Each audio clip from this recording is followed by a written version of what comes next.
అందరికీ నమస్కారం. ఈరోజు 78వ మనం ఈరోజు 78వ స్వతంత్ర దినోత్సవం జరుపుకుంటున్నాము.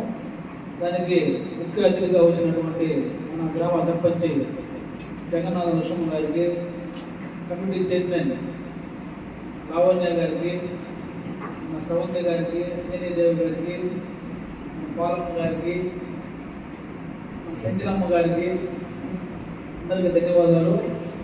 ముందుగా మన సార్కి చాలా ధన్యవాదాలు తెలపాలా.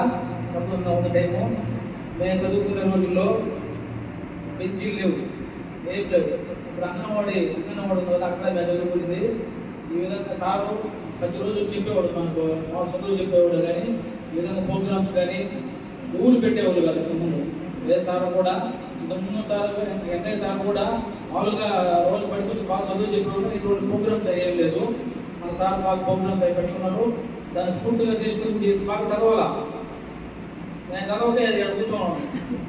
నేను చదివిన ఒక సార్ లాగా మా మైక్ పెట్టుకుని బాగుంటుంది. ప్రతి ఒక్కరు చదువుకోవాలా.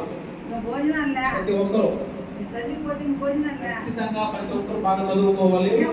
తర్వాత ఈ విధంగా మనం ఇక్కడ ఉన్నామంటే స్వతంత్ర దినోత్సవం పెద్దోళ్ళు త్యాగాలు చేపట్టే ఉన్నాం. ఇది కష్టపడబట్టే మనం కూర్చోన్నాం. చాలా మంది మనం ప్రాణ త్యాగాలు చేపట్టే గాంధీ మహాత్ముడు పెద్ద ఆయన ఇంగ్లీషు కొద్దిగా నేర్చుకోవడం అన్నింటిలో హుషారే సార్. స్లో అంతే సార్. ప్రతి ఒక్కరు చదువుకోవాల్సిందిగా మరీ కోరుతున్నాం. ఈ అవకాశం ఇచ్చిన మన సార్ గారికి నేను ధన్యవాదాలు తెలుపుకుంటున్నాను.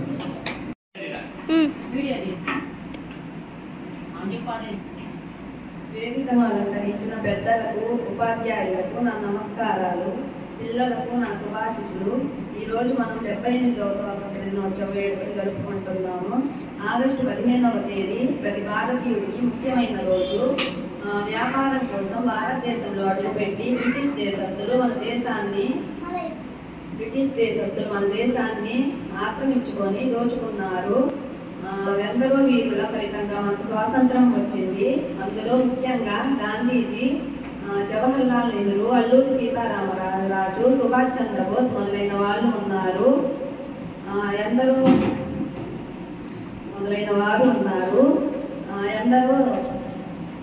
ఎందరో సమర యోధుల ఫలితంగా మనకు స్వాతంత్రం వచ్చింది. అలాగే వీరికి ఈరోజు ప్రతి ఒక్కరు ధన్యవాదాలు అర్పించాలి.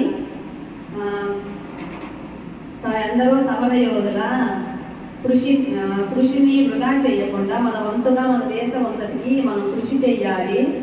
స్వాతంత్ర సమర యోధుల ఫలితాన్ని మనం భారతీయుడిగా గుర్తుపెట్టుకోవాలి. ఈ అవకాశం ఇచ్చిన ప్రధానోపాధ్యాయుల గారికి నా ధన్యవాదాలు. జై హింద్.